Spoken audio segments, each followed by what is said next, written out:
Quebec, December 31st, 1775. Night falls. Snow and wind lash the city in a blinding fury. But outside the walls, an army prepares to attack.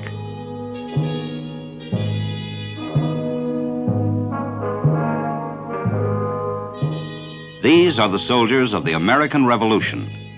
If they succeed, Canada will be part of the future United States.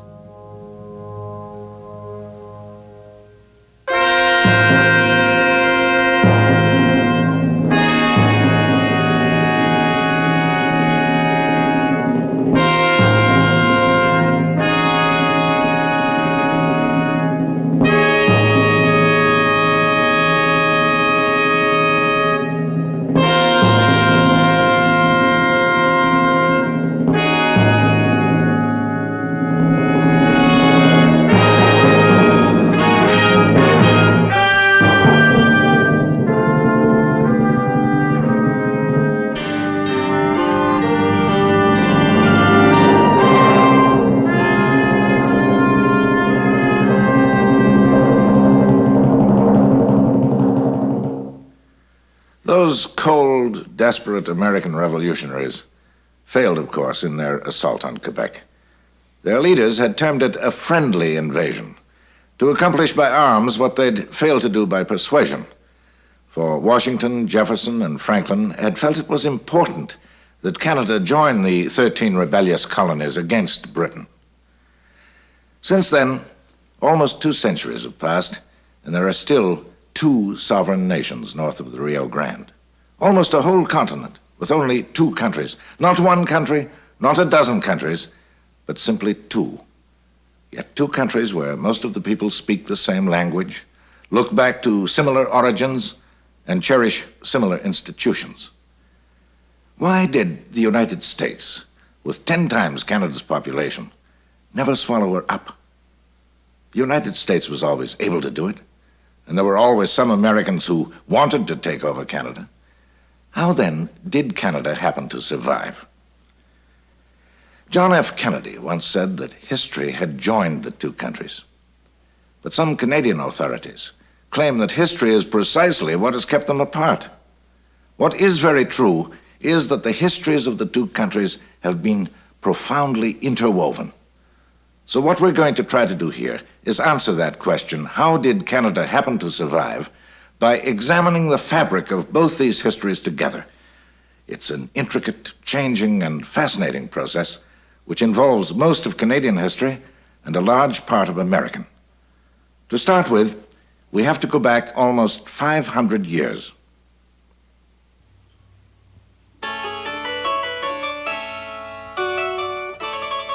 The navigator's lamp, shining on the western Atlantic. An age of discovery had started, and old rivals among the nations of Europe were sending explorers westward to find new sources of wealth.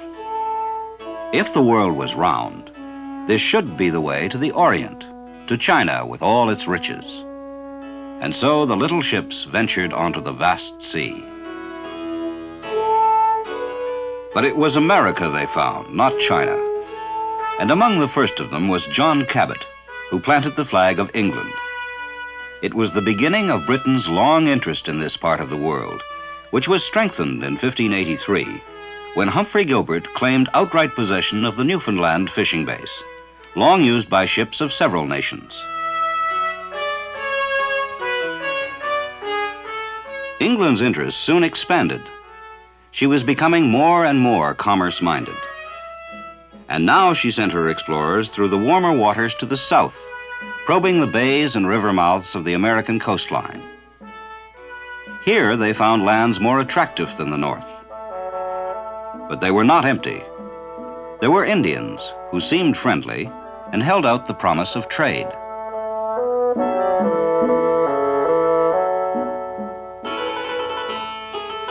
But England had a rival in North America. The flag of France had been brought there by Jacques Cartier in 1534. But his path was a different one, for he had discovered the St. Lawrence River, a fantastic highway to the interior.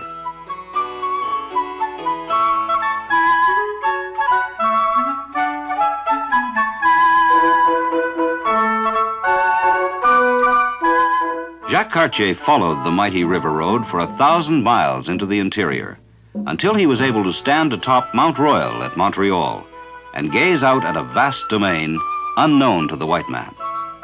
It was sparsely populated by Indians, who again seemed friendly.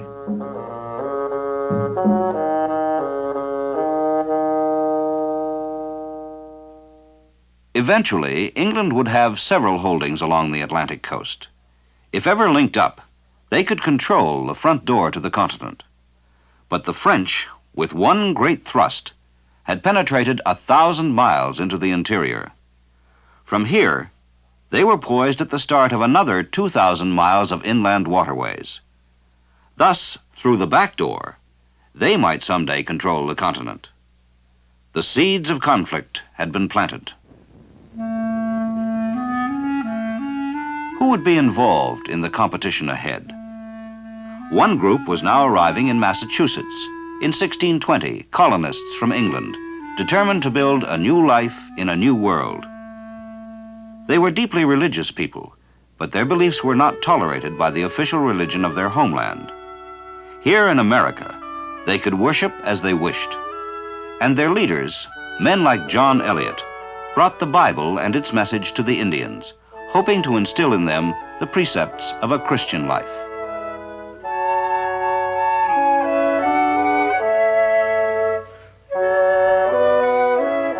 For the Indians, the religious message might sometimes seem puzzling, but they sensed that some of the men who brought it had good intentions that seemed to promise a better world through harmony and agreement.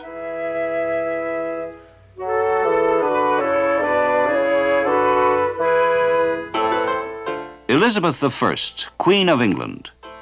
It was under her reign that England had consolidated her mighty sea power, without which commercial expansion would not be possible. Dramatic proof of this power on the seas had come when Protestant England's fleet sank or scattered the huge armada of Catholic Spain.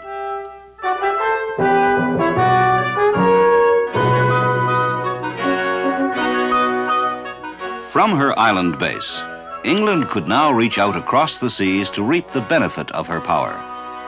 Business-minded leaders like Sir Walter Raleigh were already fascinated by the commercial possibilities, especially of the warmer parts of America, where they foresaw vast plantations of new products like tobacco, corn, and squash.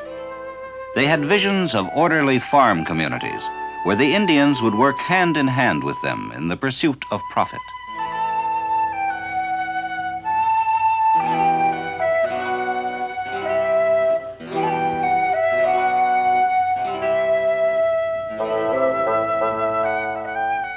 And at first, the Englishmen found that the Indians were indeed willing to show them their secrets of how to enrich the soil, how best to cultivate the land, so that it would yield the new products.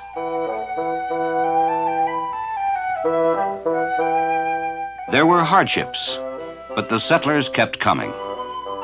The restless, adventurous English nation had begun its endless trek overseas. In the 1630s alone, thousands of them made their way across the Atlantic to find new homes in places like Jamestown, Virginia. Others moved off into the interior to open up new territory. But all too soon, they faced trouble with the Indians. For the Indian, the settler who was clearing the forest to build his own world was destroying the Indian's world. The two ways of life came into bloody conflict.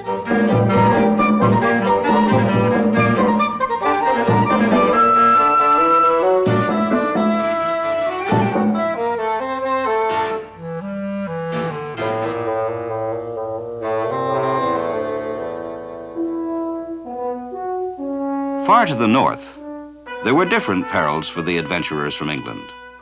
Here, icebergs and polar bears seemed to typify the discouraging quality of the land. But the sea was full of treasure, and it was profitable to come and take it. But in these natural harbors, the settlements were not permanent. They were seasonal, kept going only long enough to dry and cure the fish for the long voyage home.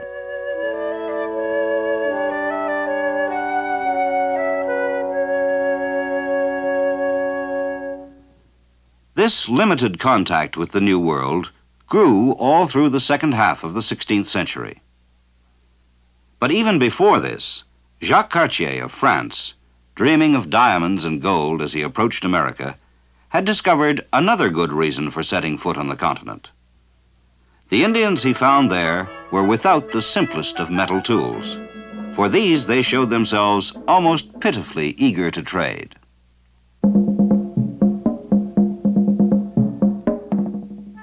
But it was far from Europe, and the voyage was hard.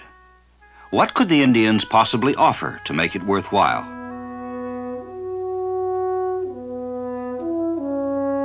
The Indians did have something to offer from this desolate land.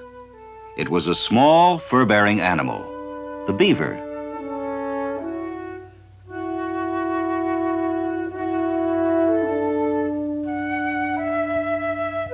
The fur of the beaver is thick and soft, and it has an unusual property. When matted, microscopic scales on each hair interlock to bind the mass into a firm and durable felt, ideal for the making of stylish hats. In 17th century Europe, these hats were all the rage among the fashionable rich.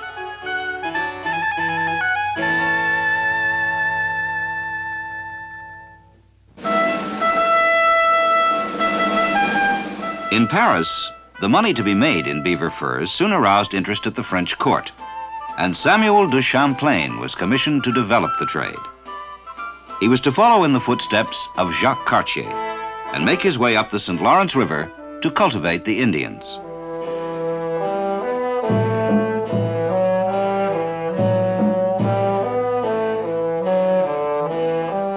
In 1608, Champlain established permanent headquarters at Quebec. From here, he set out on a great exploration to find Indians who would become hunters of furs and trade with him. For his backers, the whole enterprise depended on this. And here was the beginning of France's fateful penetration toward the heart of the continent.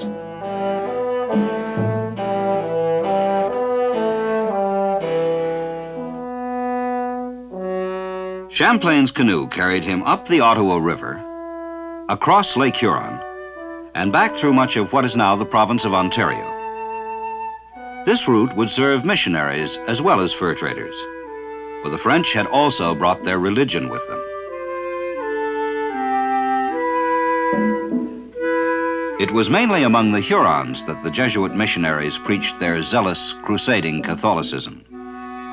Their work could not help but have its effect on the fur trade, for the missionaries and the traders had one aim in common: securing the goodwill of the Indians. When the Indians responded favorably to the missionaries, the fur traders stood to benefit. And it worked the other way around as well. Religion and business cooperated, and furs from the Huron lands began to move steadily to Quebec. Indians, waterways, furs, trade, linked together in a harmonious pattern in French North America, a pattern very different from that of the English colonies to the south.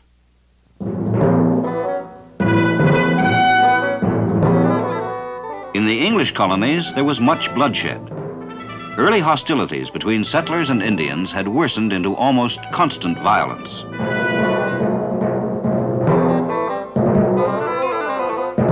Inevitably, the Indians were subdued as the flow of settlers steadily increased during the 17th century. From harbors along the Atlantic coast, new colonies were being thrust inland, from Carolina in the south all the way up to Massachusetts in the north. Year by year, English power was becoming more and more formidable.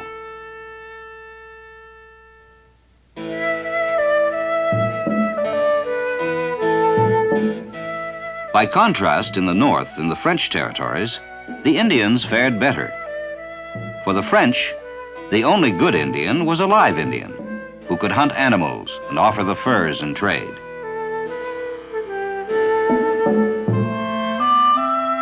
There were settlers among the French as well as fur traders, as ships arriving at Quebec brought sturdy farmers from Normandy and Picardy.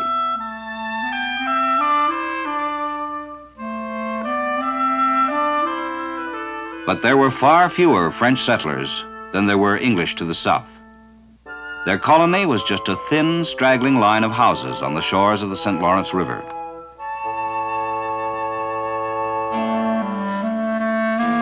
The settlers were a deeply religious people, sharing with their leaders the dream of building an ideal Catholic society in the New World.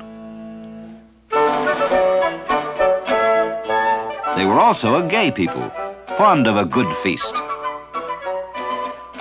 Devout, life-loving, adventurous. This was New France, under the fleur de lis. As we have seen, the two societies growing up in the northeastern part of North America were very different, and they were headed for conflict. But why? With so much empty space on the continent, what reason was there to fight? Admittedly, one group was English, the other French. But on their own, differences in language and culture tend to keep people apart rather than bring them together in conflict. Admittedly, one group was Catholic and authoritarian, the other Protestant and individualistic. And they saw each other as papists or heretics. But even though religious sentiments were strongly felt, they alone were not enough to inspire a crusade in either direction.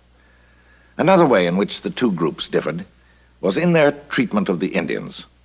The English colonists felt that the only good Indian was a dead Indian, but the French wanted their Indians very much alive for purposes of trade. But again, this difference wasn't enough to bring about a head-on collision. That leaves economic factors.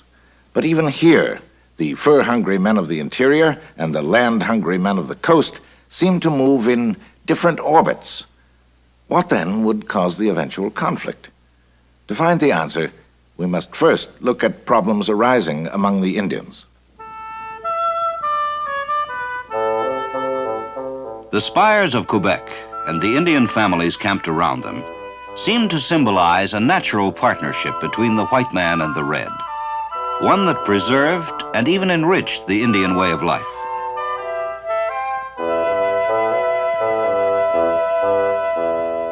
But trade brought problems. The wonderful goods the French brought from Europe were soon no longer luxuries for the Indians, but necessities, avidly sought by all.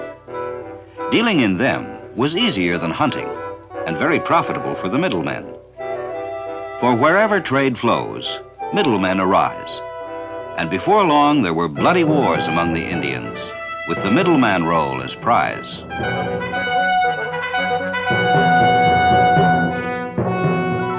These trade wars were between old tribal enemies. Soon after they began, Champlain's guns helped his Algonquin friends score an easy victory over a startled band of Iroquois. From then on, the Iroquois, most powerful Indian nation in America, were the sworn enemies of the French.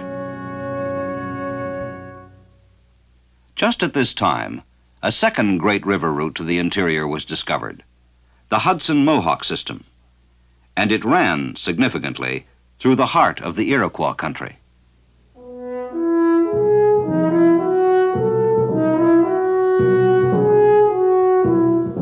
The new river route was discovered by Henry Hudson, an Englishman, but he flew the flag of Holland, the country he was working for.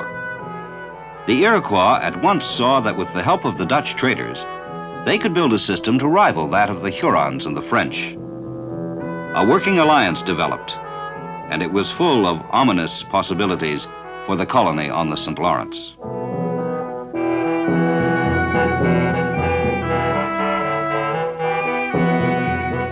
The Iroquois warriors were armed by the Dutch, and they were ready to fight again to win for themselves the middleman role in the interior. Furs were drawn away from the St. Lawrence to the Dutch posts along the Hudson, and vicious conflicts broke out between the rival systems. Made bold by their victories, the Iroquois finally attacked the heart of the Huron country north of the Great Lakes. The Iroquois virtually wiped out the Hurons, and the entire French trading network was torn to shreds.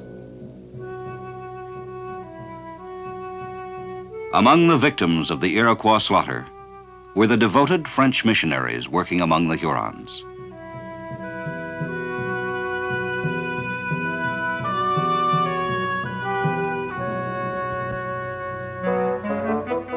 By the middle of the 17th century, the Iroquois were attacking the outposts of New France itself.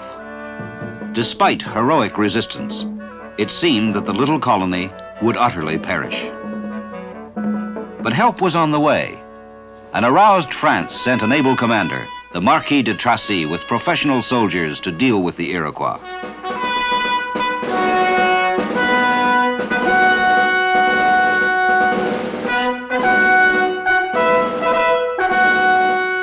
The Indians would not risk open battle against such power, and de Tracy finally forced them to withdraw by ruthlessly burning their crops and villages.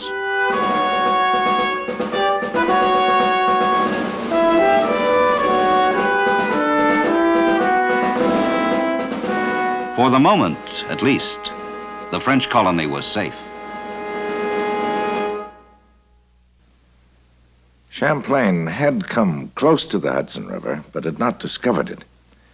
Some Canadian historians have regretted that France did not make up for this failure in exploration by seizing the river from the Dutch and making it part of her economic network. They argue that by not doing so, France condemned Canada to be forever weaker than the United States. There were at the time men in New France who advocated such a seizure. They felt that the Iroquois troubles showed that the roomy continent was already too small for the rivals it had produced. They advocated pushing down the Hudson, seizing New Amsterdam, and even trying to encircle and expel the numerous New Englanders. But in France, there was doubt about undertaking such a big, uncertain venture, which would call for naval supremacy as well as a powerful army, and this at a time when New France itself was in dire straits. By the end of the Iroquois Wars, the vital flow of furs had entirely dried up. New sources had to be found, and so New France pushed westward once again, lured on by the marvelous network of waterways the fur traders kept discovering.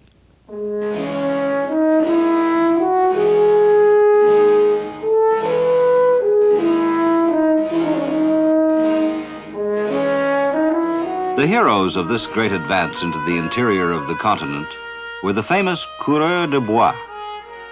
These men found no journey too long, no hardship too great, as they searched for more furs and new Indian partners. These alone could rebuild the commercial system of the St. Lawrence.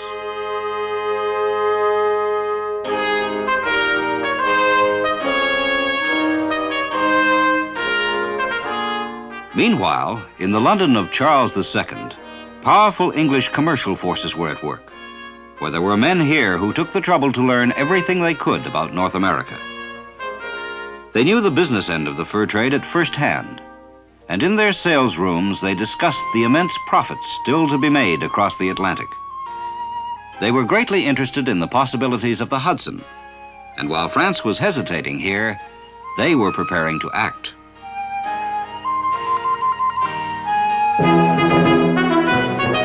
This came at a time when Holland was at the peak of its commercial power. In the North Sea, fierce Anglo-Dutch battles reflected the bitterness of the rivalry between the two countries.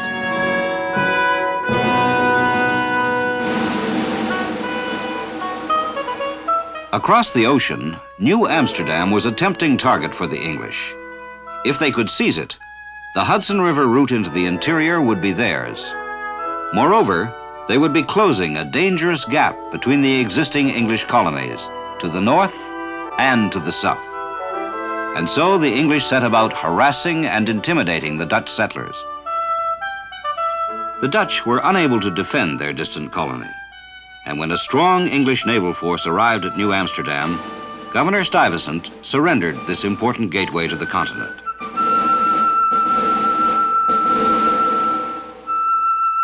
Meanwhile, in New France, the emphasis was changing.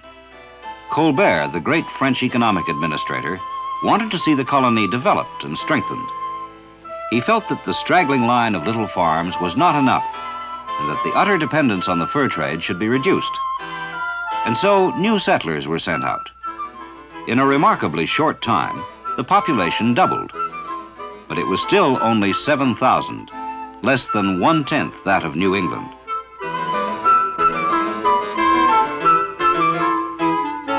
experiments were made with new types of village organization to foster agriculture. As Colbert argued, the expansion of the colony should depend on what it could produce.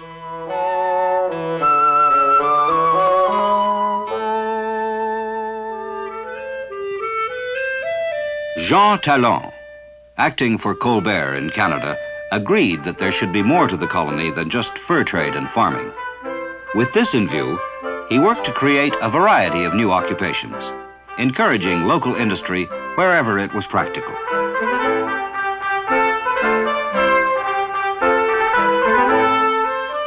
It was only a beginning, but there was a new air of optimism in the valley of the St. Lawrence. The little settlements of Three Rivers and Montreal were beginning to look more like towns. Perhaps there was some hope that New France might yet match the English colonies to the south. But Quebec's hope still depended on fur, and the old problems remained.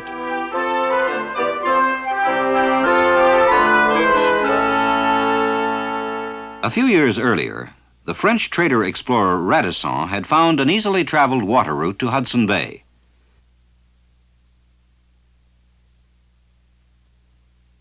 This was the third great gateway to the continent, and Radisson had a vision of new Indian partners and a cheap outlet for the fur trade.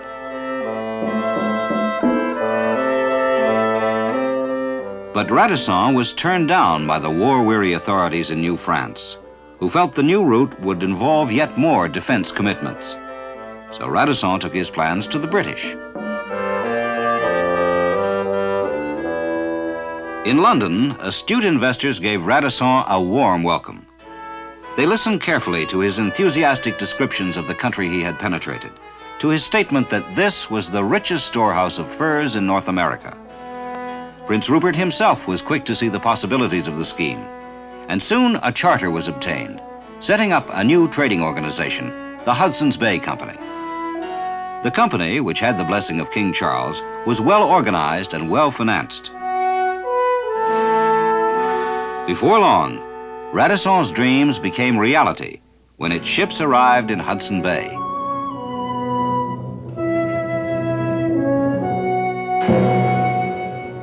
From the bay, English lines of trade penetrated deep into the continent, establishing contacts with hunters. The precious furs, still the lifeblood of New France, were now being drained to English posts in the north, as well as down the Hudson River to the south. The struggling colony of the St. Lawrence was caught in an increasingly dangerous English pincer.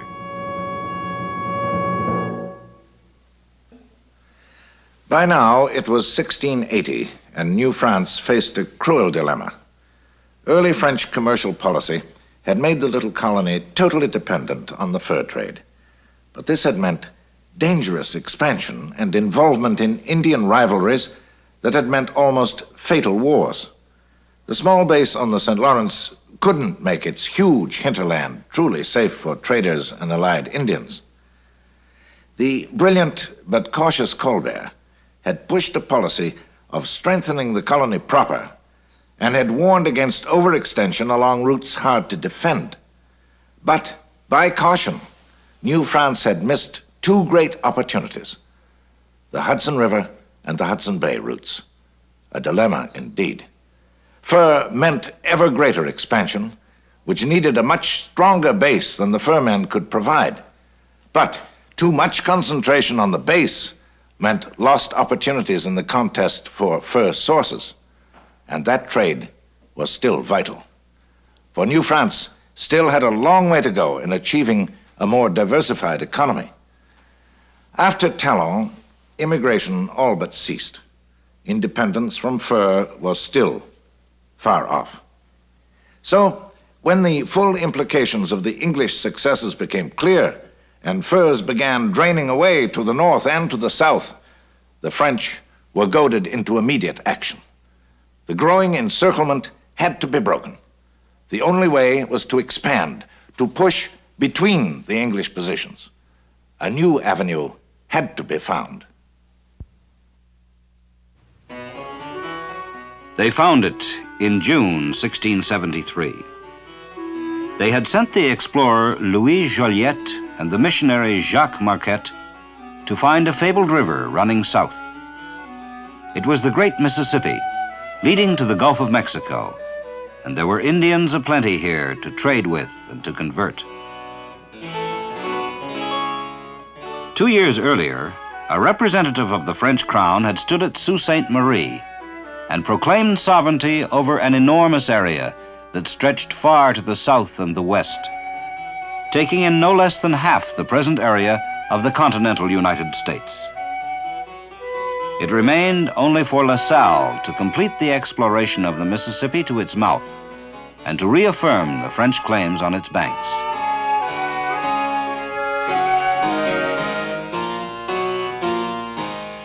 Amid the cathedral-like groves of the Mississippi, there arose in the minds of men like La Salle grandiose visions of an empire covering what are now half a dozen great American states.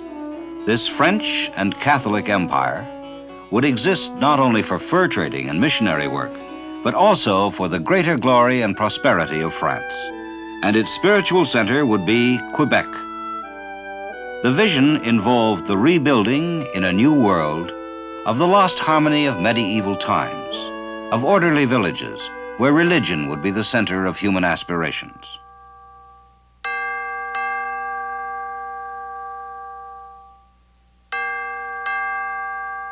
This was the vision of a God-directed society.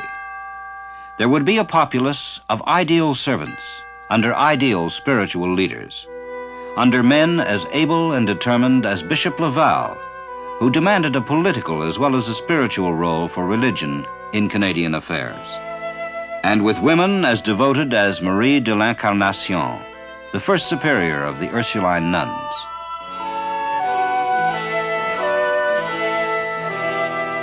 The cross and the fleur-de-lis of France, symbols of the civilization that would radiate from the spires of old Quebec. But religion was only one part of New France's vision. Now, more than ever before, the other part involved wealth from the fur trade. For the new discoveries by the explorers had helped France regain the initiative. A French presence in the vast region formed by the basins of the Mississippi, Missouri, Ohio, and Illinois rivers would challenge the forces radiating from Hudson's Bay. And as for the English strongholds to the south, France had, in truth, outflanked them, but only just in time. Already the English tide was approaching the barriers of the Appalachian Mountains, and traders and adventurers were finding ways through. Inexorably, settlers would follow. French territorial claims implied that settlers should stay where they were, but would they? Consider how few French there were to control the huge area they claimed, only 10,000, as compared with the 100,000 Englishmen in the bordering colonies. Never was an empire so undermanned. But with seemingly inexhaustible courage and energy, the French struggled to tie together the St. Lawrence, the Mississippi, and the interior into a great commercial system. This was designed to encircle the powerful enemy and confine it to the coastal regions. On the Great Lakes and westward, the pace of trade was stepped up, and new efforts were made to keep the Indians peaceful. A remarkable new governor, Count Frontenac, met Iroquois leaders at Cataraqui in 1673 and lectured them on the virtues of cooperation and the awful consequences of war. For the moment, the Indians seemed convinced.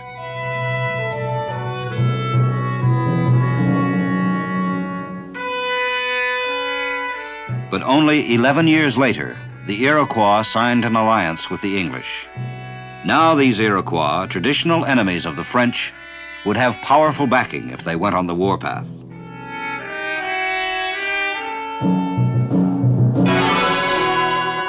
And they did go on the warpath, against the French and their Indian friends. These frightful massacres meant an end to the French hopes that they could neutralize the Iroquois.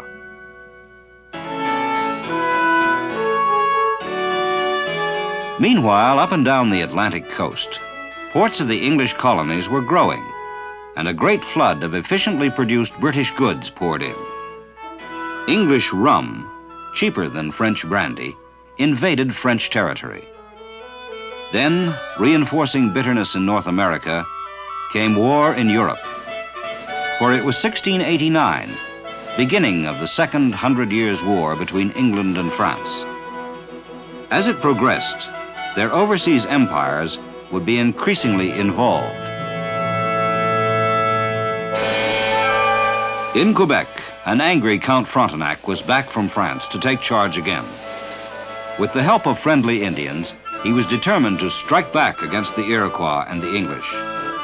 And he launched a series of raids of unparalleled ferocity against places like Schenectady, Deerfield, Casco, Wilkes-Barre, Falmouth.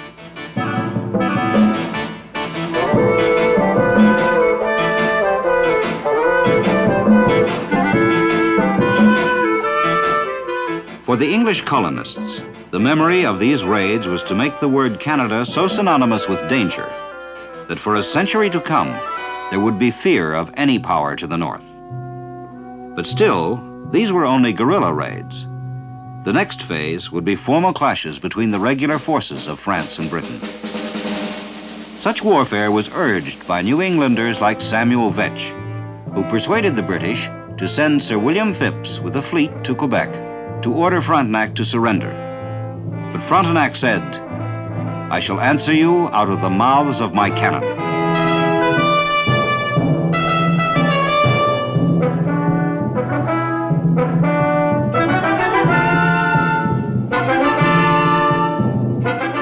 The English were driven from Quebec by the spirited French defense. And there was another victory for the French when d'Iberville swept the British out of Hudson Bay. But a British fleet took Acadia, and the French also suffered a series of disastrous reverses in Europe, like the great sea battle of La Hogue. New France was to pay for these defeats when the Treaty of Utrecht ended the war in 1713.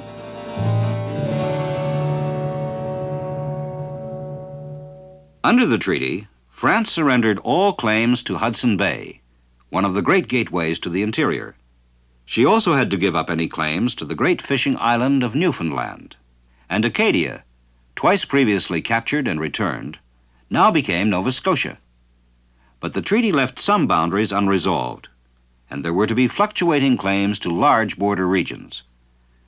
The heart of France's North American empire had survived, but there was real satisfaction for New Englanders in the fact that Acadia and Newfoundland had finally been secured as British territory. There was peace, but the struggle continued. For the French, it meant new exploration, this time westward rather than south. The aim was to siphon off furs before they got to Hudson Bay and the English.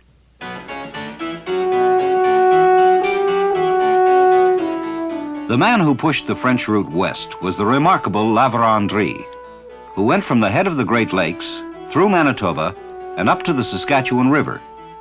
His sons went even farther, to the very foothills of the Rockies.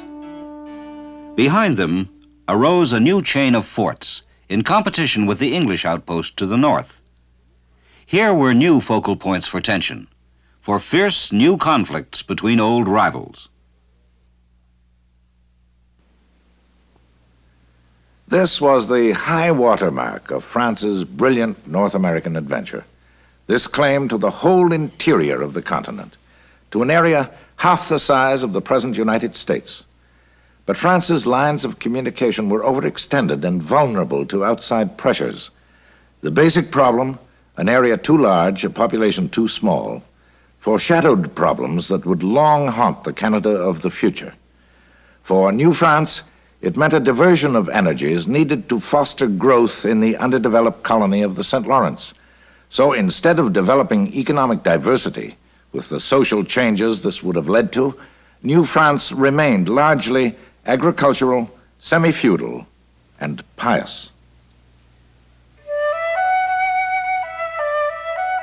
The devout people along the St. Lawrence were living under a system that evolved very little as time went on.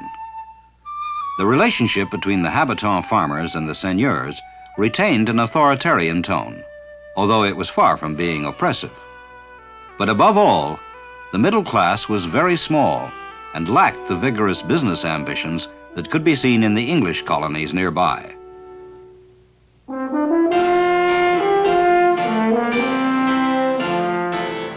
Busy ports stretching from Massachusetts down the Atlantic coast to Florida reflected the commercial energies of the English colonies and presented a picture very different from that of New France. Here there were solid exports like tobacco to be sent overseas.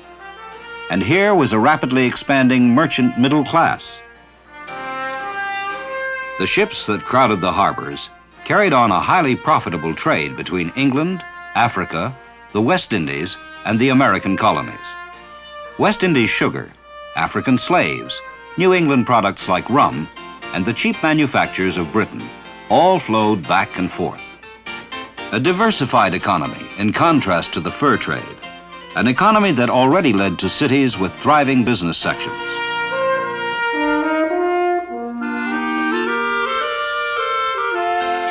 The British colonies were outrunning New France in another way too, for they kept attracting immigrants.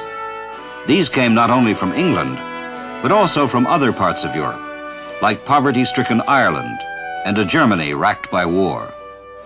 By 1750, the English colonies had a population of 1 million, and many of them were pressing inland toward the vast territory of New France, with its population of only 70,000.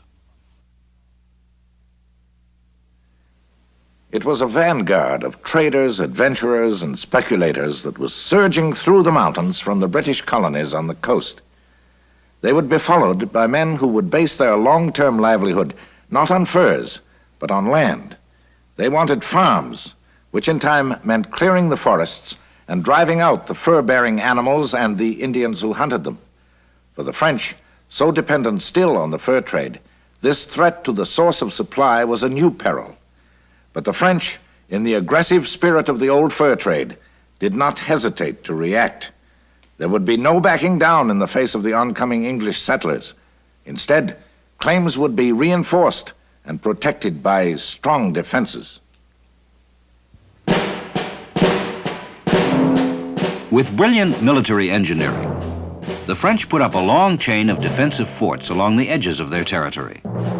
They knew that their weakness lay in the small number of men available, and their strength in mobile tactics and guerrilla warfare. From these forts, they would be able to harass the English, and then retreat to strong positions when chased.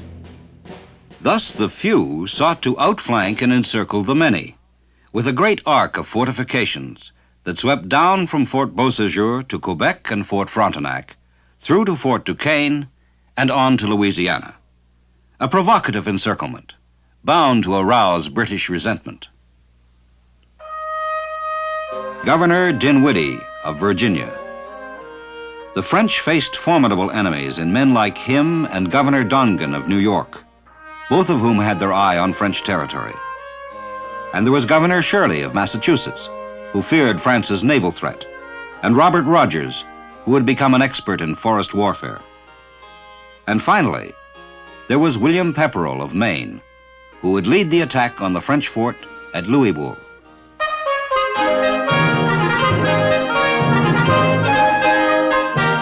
Louisbourg was attacked in 1745 by Pepperell's New Englanders, transported by a British fleet.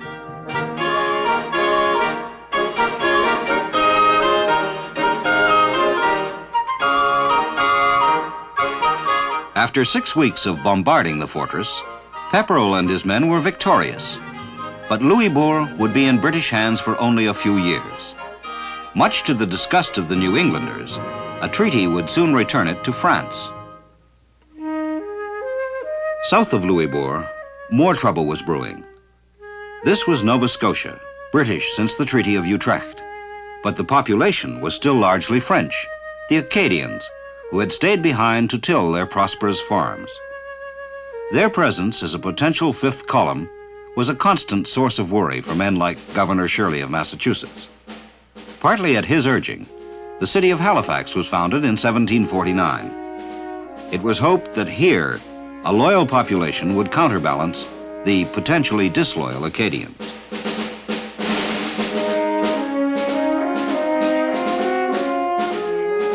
But the existence of Halifax was not enough to allay the fears of Governor Shirley and the other New Englanders.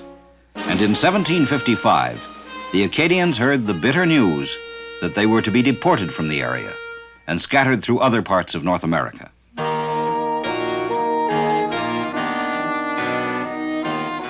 Few of the Acadians were actively disloyal, but they refused to take the oath of loyalty for fear they might have to do military service and fight fellow Frenchmen. This was Britain's reason for the deportation. The tragedy of the 10,000 uprooted Acadians showed how bitter the North American quarrel had become.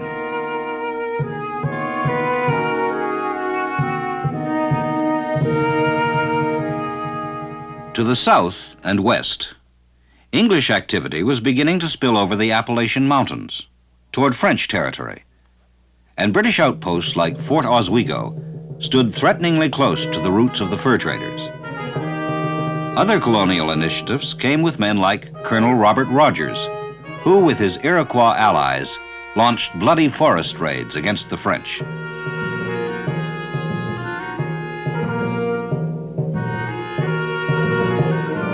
Colonel George Washington, sent by the governor of Virginia in 1754 to expel the French from Fort Duquesne, key to the Ohio country. But the expedition failed, for Washington's men proved no match for the forest fighters from Canada. Washington's defeat shocked the British, and the following year, they sent a much larger force under General Braddock. But the formal array of British redcoats was heading into a trap.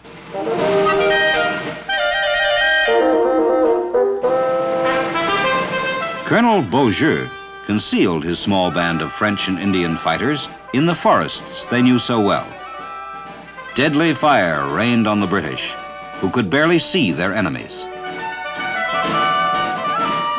900 Anglo-Americans died, including Braddock himself. Here was full-scale war, although Britain and France were still nominally at peace.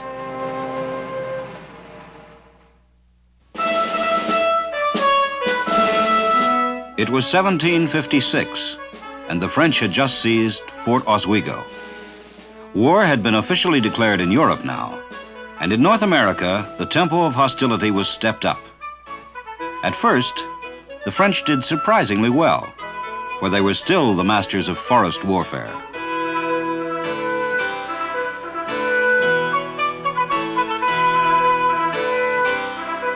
But the British destruction of Fort Frontenac in 1758 marked a turning point. Soon, Fort Duquesne fell too. By now, the British Army was as large as the whole population of New France. Across the sea in London, new plans were afoot.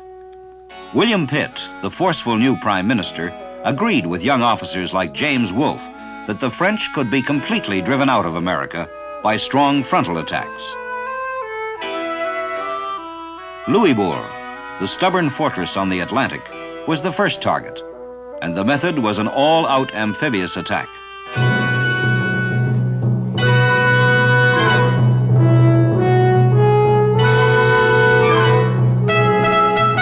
Louisbourg, the Gibraltar of North America, fought back stubbornly.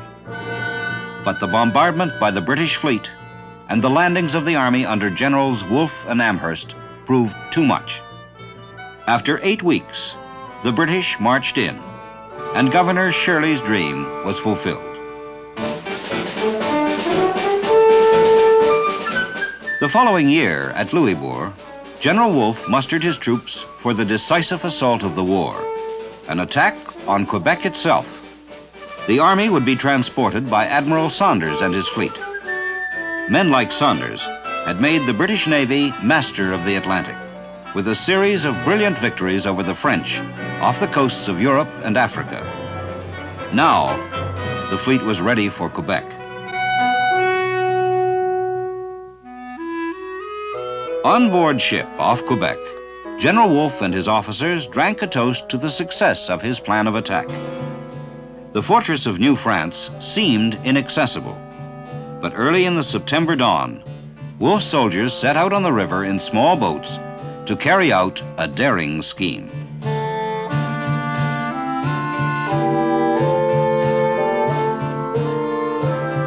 The French expected Wolfe's attack at strongly defended places above and below his position on the river. But Wolfe had other plans. He had found a small trail leading to the heights of Quebec, a trail that was weakly guarded because it seemed useless. But for the Highlanders, it was the answer. Climbing up, it gave them access to the Plains of Abraham, and here they surprised the French.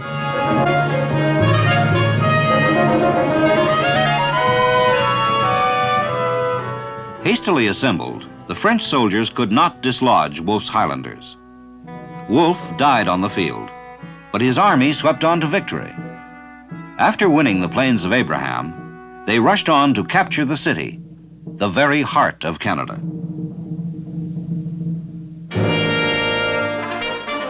A few weeks later, the British Navy drove the last of the great French fleets onto the rocks of Quiberon Bay. This victory in Europe destroyed France's last hope of rescuing her Canadian colony. Meanwhile, the French still held Montreal, but further resistance was useless. Rather than surrender their flags, they burned them.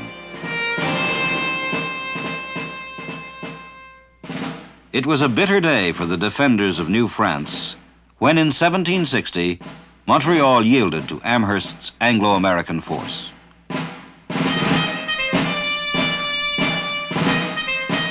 Louis XV of France, the proud Bourbon king, and his elegant fleur-de-lis had yielded everywhere to the red, white, and blue of Britain, now the dominant world power, under King George III, who had just been crowned. Captured French ships now flew the British flag, and it was supreme all over the northeastern part of North America.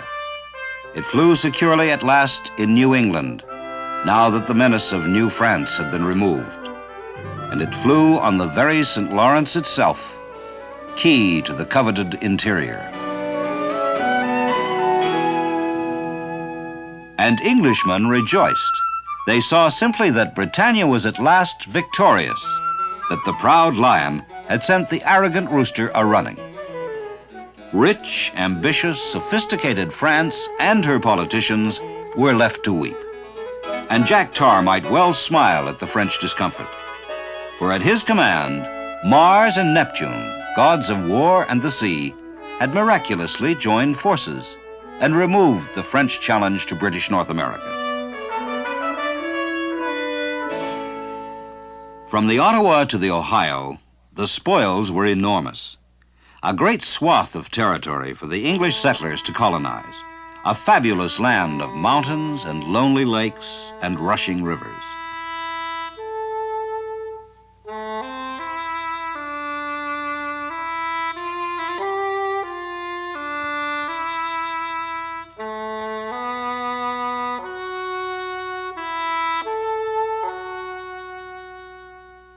But it was a desolate and forbidding land, and in the minds of many Englishmen, it was far less desirable than other parts of the vanquished French Empire, like the little island of Guadeloupe in the West Indies. Here, rather than gloomy pine forests, there were friendly palm trees, and the island was incredibly rich. Guadeloupe was the greatest sugar-producing area in the world. Would it not be better in the peace settlement to take this gem of an island rather than the vast and empty expanse of French North America? This idea held much attraction in bustling mercantile England, whose greatness, as reflected in its busy docks, had been built on the cold calculation of profit and loss. So, in the British Parliament, debate. It was pointed out that Guadeloupe's exports were worth £600,000 a year, 45 times the value of Canada's fur trade. So why take Canada?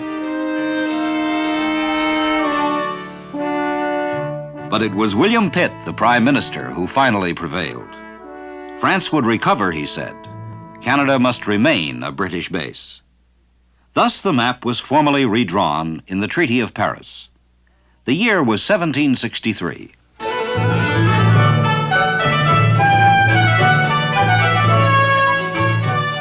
And in Paris, the sky blazed with fireworks.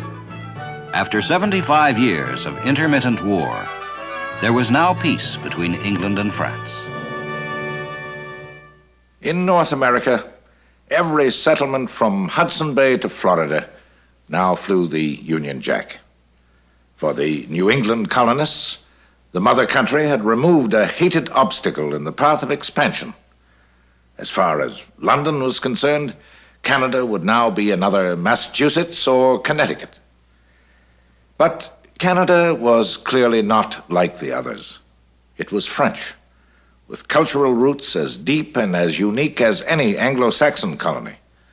And there was something distinctive about the empire the men of the St. Lawrence had forged from the forest. No lack of vision or energy had beaten them, only numbers and isolation. Would the independence of the Canadian system reassert itself, or would it be absorbed in some grander continental system? Confidently, London prepared to organize her victory. But that very victory was to prove her undoing.